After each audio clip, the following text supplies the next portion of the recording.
A produção brasileira de rochas ornamentais atingiu 9,5 milhões de toneladas no ano de 2015. São pedras que podem ser polidas e usadas na construção civil e para fins decorativos. Cerca de 65% da produção brasileira é destinada ao mercado interno e 34% ao mercado externo.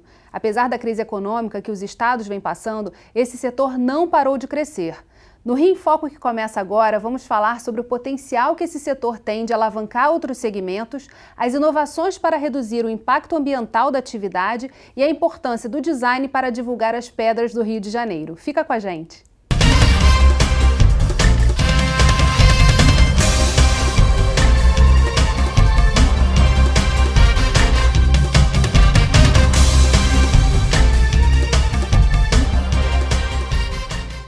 O Rio em Foco recebe a subsecretária de Estado de Desenvolvimento Econômico, Energia, Indústria e Serviços, Dulce Ângela, e o coordenador da Construção Civil do Sebrae-RJ, Marcos Vasconcelos. Apesar da crise, o mercado de rochas ornamentais teve crescimento de 22% das vendas em 2016. Segundo estudo realizado pela Associação Brasileira da Indústria de Rochas Ornamentais, ABRochas, a região sudeste corresponde a 64% da produção nacional, seguida pelas regiões Nordeste e Centro-Oeste. Vamos ver na matéria a seguir como o Rio de Janeiro participa desse setor. A potencialidade de mercado que tem, quais são? Número um, a construção civil, né? Que obras pequenas, médias, grandes, e tem as reformas também, que às vezes a própria dona de casa é um grande potencial comprador. Você tem também a decoração, né? Lojas que usam mobiliários, móveis, mesas, né? Esse é outro potencial comprador também. A tributação no Estado é uma tributação altamente favorável. Hoje você tem uma extração que pode ser feita da pedreira para a serraria, o custo, o ICM é zero. Tá? Essa serraria, se for colocada em áreas que tenham incentivos fiscais, principalmente a região noroeste, que é para onde tem que ser levada, onde estão as pedreiras, e onde as serrarias têm que ficar do lado da pedreira para não ter muito custo de frete. Lá, aí você vende depois para as marmorarias aqui com 2%. E aqui no Rio você tem uma legislação também que pode ser de 6%. Tá? Para as empresas médias, que não estão no sistema de simples, microempresas. O Rio de Janeiro é pioneiro em termos de extração, né, de mármore e granito. Hoje você vê o Rio de Janeiro em termos de exportação. Nós temos, nossa exportação seria a terceira onda, que se fala que seria a marmoraria. O Brasil está exportando em torno de 1.200.000, mais ou menos. Aí o Rio de Janeiro vem com um número de 24 milhões, entendeu? É uma diferença, né, brutal. Seria assim de 80 e poucos por cento para o Espírito Santo para 2,9, 2,8 do Rio de Janeiro. Nós precisamos hoje trazer investidores para cá, porque o Rio, com toda a crise que passou do setor de mármore e granito, que não é de hoje só piorou, né, nós perdemos esses investidores, perdeu o fôlego. As empresas estão sem fôlego. Então precisa fazer joint ventures, realmente empresas que acreditem e faça conosco, que nós temos o mercado, nós conhecemos e podemos também fazer essas exportações. Está se falando ali da necessidade de trazer novos investidores, mas nesse processo, né, que esse setor está muito forte na região noroeste, houve vários avanços ao longo desses anos. Em relação à economia, como é que a gente está hoje nesses locais onde a produção de rochas ornamentais é destaque? Eu acho que ao longo dos últimos anos, o setor, esse segmento da indústria foi crescendo, foi melhorando. Foi ativando, uma série de fatores ajudaram, né? Essa parceria que nós temos com o Sebrae, né, que é representado pelo Marcos, e um projeto que nós temos com o BID, que o Estado procurou o BID para esse arranjo produtivo, que eles acharam muito importante para reforçar essa governança e tornar os empresários mais empresários, né, mais donos dos seus negócios, para dar certo. E ao longo desse período nós temos visto alguma melhora. Hoje nós estamos com mais de 5.600 empregados nesse segmento, no estado inteiro. Uma parte é na região metropolitana, porque é onde beneficia esse granito, mas a outra parte, o forte, é na região noroeste, Santo Antônio de Pádua, Itaperuna, e até é bom lembrar, Geisa, que em 2016 nós registramos aumento de emprego nesse segmento em Itaperuna. Que é altamente positivo, Muito né? bom, muito entusiasmador para nós todos, né? Agora, em relação à preparação desse mercado, né, esse trabalho que vem sendo feito junto aos empresários locais, como isso tem avançado e como o Sebrae participa desse processo?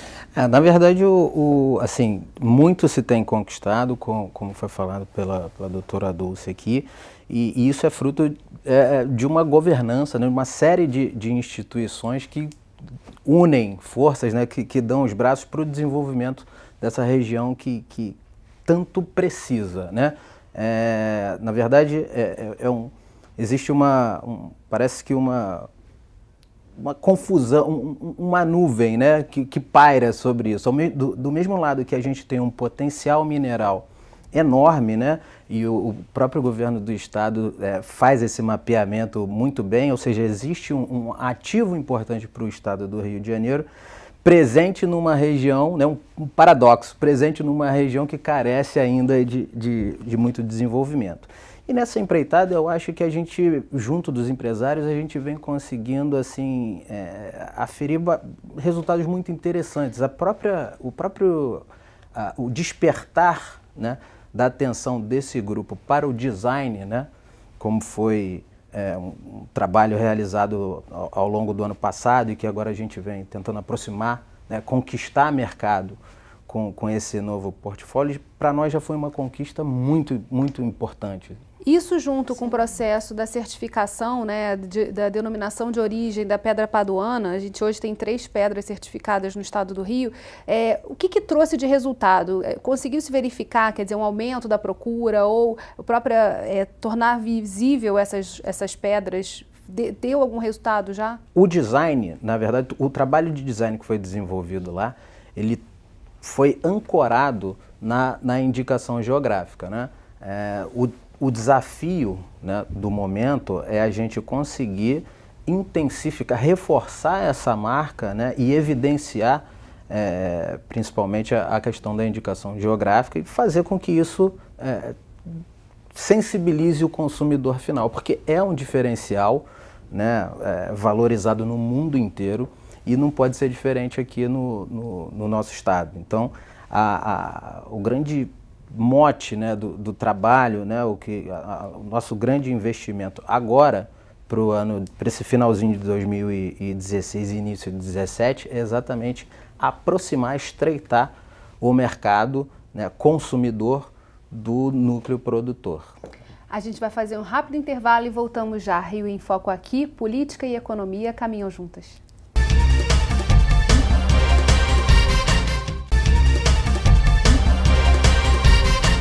Voltamos com Dulce Ângela e Marcos Vasconcelos. Na 8ª edição da Rio Mais Design, as rochas ornamentais produzidas no Noroeste Fluminense viraram peças de design. As rochas utilizadas na criação são certificadas pelo INPI. Com essa certificação, as pedras Carijó Rio de Janeiro, Madeira Rio de Janeiro e Cinza Rio de Janeiro passam a ter a sua própria marca de indicação de procedência. Qual a importância desse tipo de exposição para a divulgação do trabalho e para o aumento das vendas que a gente falou que o Sebrae está apostando nesse ano? Olha, eu acho, em primeiro lugar, o mais fácil talvez de visualizar é a autoestima, né? O empresário ver seu trabalho, seu esforço recompensado e imediatamente em seguida a procura por esses produtos, né? O design saiu de um projeto muito interessante que foi feito em parceria aqui com o Sebrae. O pessoal da PUC que fez esse trabalho ficou animadíssimo também e hoje nós podemos encontrá-los, ou seja, essas pedras trabalhadas em pelo menos 5 lojas do Casa Shopping.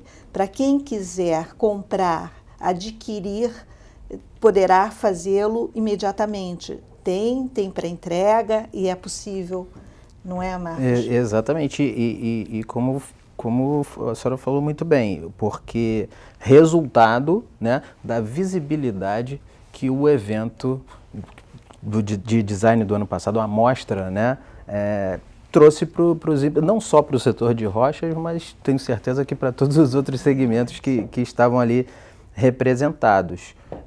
Sem dúvida, eu acho que não existe um outro caminho, né? A gente precisa agregar valor, buscar essa agregação de valor constantemente, porque...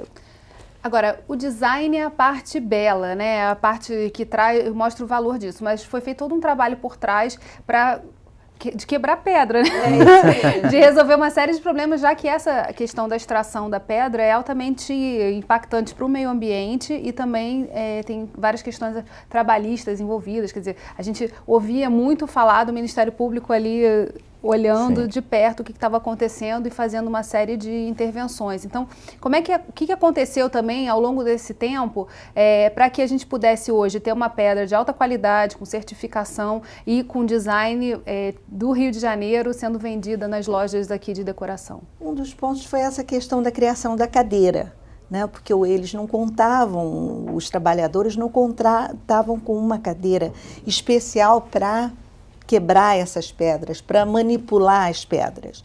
Então, esse foi um dos, além de equipamento de proteção, esse foi um dos ganhos do setor. O outro foi a questão ambiental, porque o setor de rochas andou parado por não cumprir as especificações ambientais.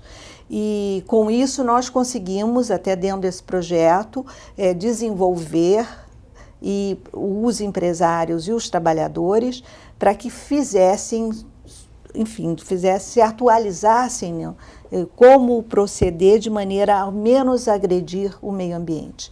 Então, hoje nós já contamos com autorização 18 operando e já tem mais de 30 em processo para ser liberadas. Né? E licenças, né, que se dividem entre o setor de extração mais o segmento de beneficiamento que também está presente na região, né?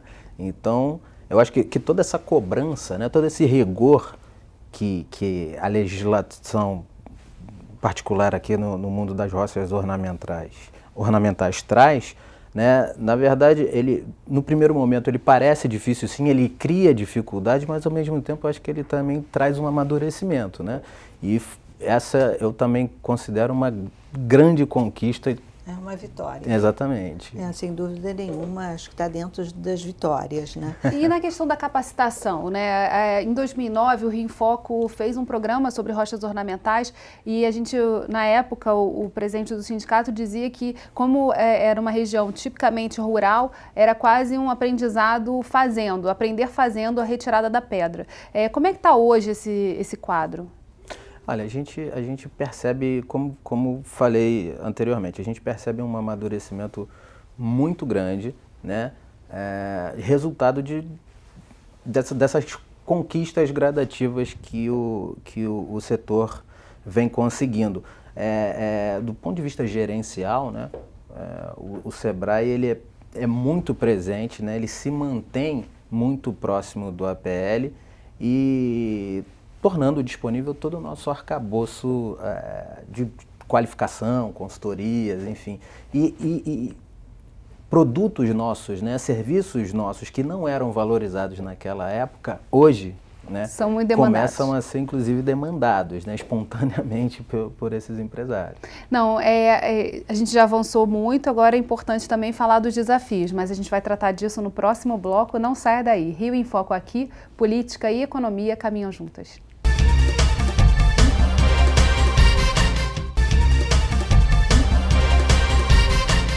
No bloco anterior, nós conversávamos sobre o que a gente avançou de 2009 para cá, até 2016, e o contexto que a gente tem econômico favorável também ao desenvolvimento de peças de design.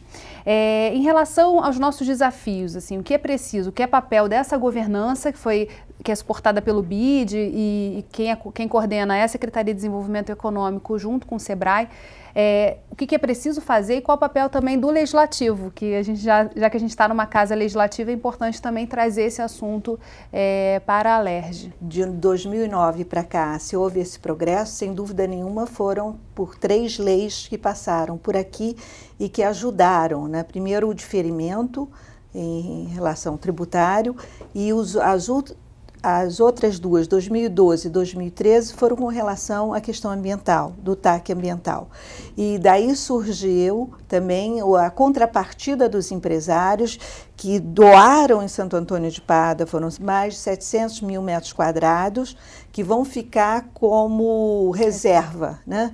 E esse dado é importante, e com certeza isso vai já deixa a herança, porque eles já querem reproduzir o mesmo modelo. E é dessa forma, já compreendeu-se que a cada pedaço explorado, algum outro pedaço maior será equivalente para esta reserva ambiental.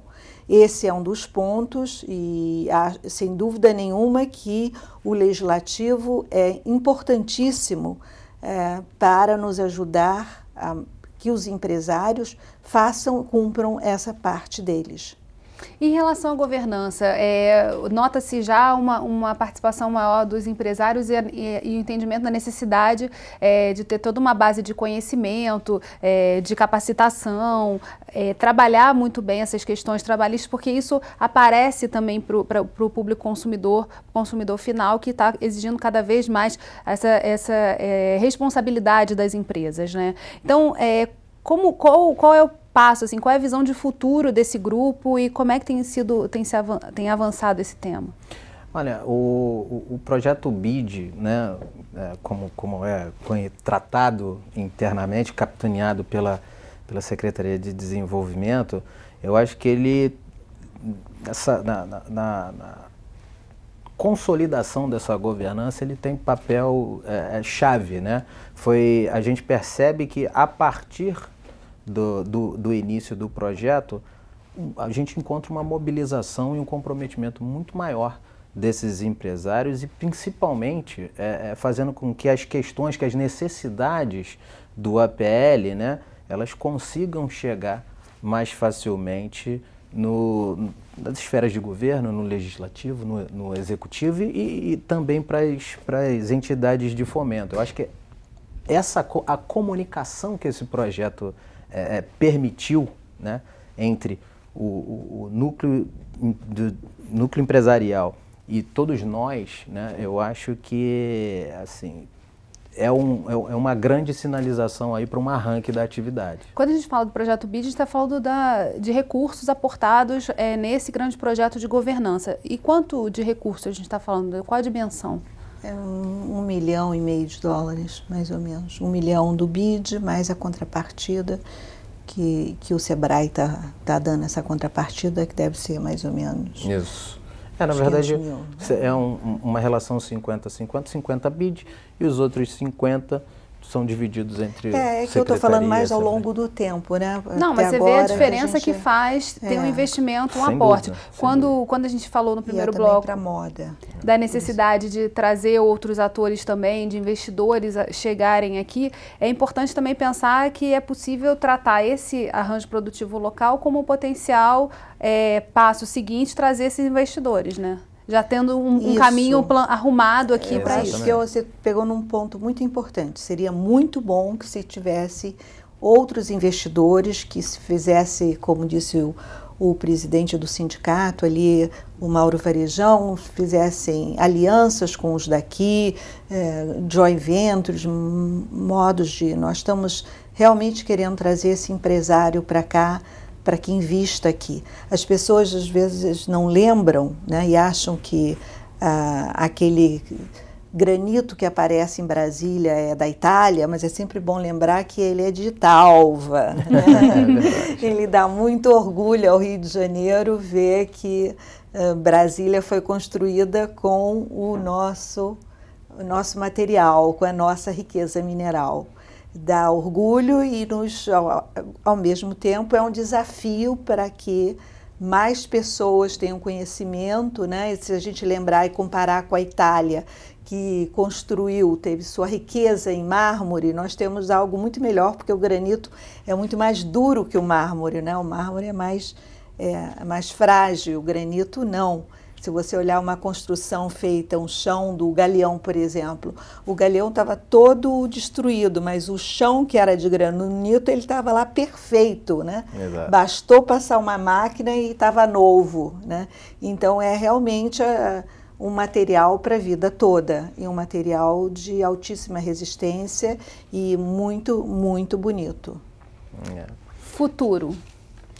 Olha, eu acho que a busca por esses investidores, né, é um fato que muito se avançou, a gente vem trilhando um caminho muito sólido, mas a gente ainda percebe que o investimento, sobretudo em tecnologias, né, em equipamentos de beneficiamento dessa nossa rocha, né, ele também ele precisa estar presente para suportar toda a criatividade, tudo que o design fluminense pode oferecer e pode agregar naquele material. Então, a busca por esses investimentos assim, não pode sair do radar de toda essa governança. E, claro, né, o que está disponível e que é um material que também tem uma perspectiva muito grande, os nossos esforços, eu acho que precisam se voltar para a aproximação, né? E apresentação /aproximação desse produto para o consumidor final, para os especificadores, para os arquitetos, para os designers de interiores, para as redes de varejo. A logística ainda é complicada? Quer dizer, trazer esse material internamente? A gente está falando do potencial que o mercado interno possui de alavancar algo que é produzido no nosso território, né? O Rio de Janeiro não é tão grande assim, mas às vezes as distâncias parecem imensas, né? Então, a questão da logística ainda é um complicador? Eu não acredito que seja muito, não, né? Eu acho que para a questão da exportação, aqui eu acho que o Açu vai ajudar muito, porque vai ter um corredor ali, né? Direto do Açu, ou seja, tem uma retroárea que dá para armazenar e em seguida para exportar. E com relação ao impacto aqui de consumo interno, nós estamos bem cortados por diversas estradas, né? E não nos faltarão apoios dos nossos parlamentares para qualquer outra atividade nesse sentido, né? Então, a gente está falando aqui de próximos capítulos, de apostar na inovação, de apostar em novos mercados, quer dizer, trazer investidores também para estarem juntos, e capacitação, educação lá na ponta. Né? E vamos buscar aí plantar algumas sementinhas no mercado internacional também, porque o potencial ele está presente, a vontade está presente do empresariado e eu acho que de toda essa governança, né? Outra coisa que eu queria lembrar, né, é que só nessa área do porto e na área também do entorno do VLT foram chegou-se a comprar mais de 6 milhões, né, de reais, e isso é bastante para eles em pedras que foram consumidas aqui. Né, de modo que esse problema de logística não atrapalhou, ocorreu, né? Já temos, né, exemplos práticos de que o Rio de Janeiro tem esse consumiu e consome essas pedras. O próprio Porto Maravilha é uma grande vitrine para nós. Né? Vamos aproveitar e falar mais sobre isso. Bem, infelizmente, nosso programa chegou ao fim. Obrigada, Dulce, obrigada, Marcos, e obrigada a você que ficou com a gente até agora. O Rio em Foco quer saber a sua opinião. Escreve pra gente. Tem algum assunto que você queira ver discutido aqui? Envie sua sugestão para rioinfoco@lerj.rj.gov.br ou para o nosso WhatsApp 21 98990 4709. Acompanhe também nossa programação nas redes sociais, Facebook, Instagram e Twitter. E se você gostou desse programa, pode assisti-lo novamente no site www.querodiscutirnomeuestado.rj.gov.br ou pelo www.youtube.com/alerjtv. TV Alerj, o canal do povo fluminense. Até a próxima.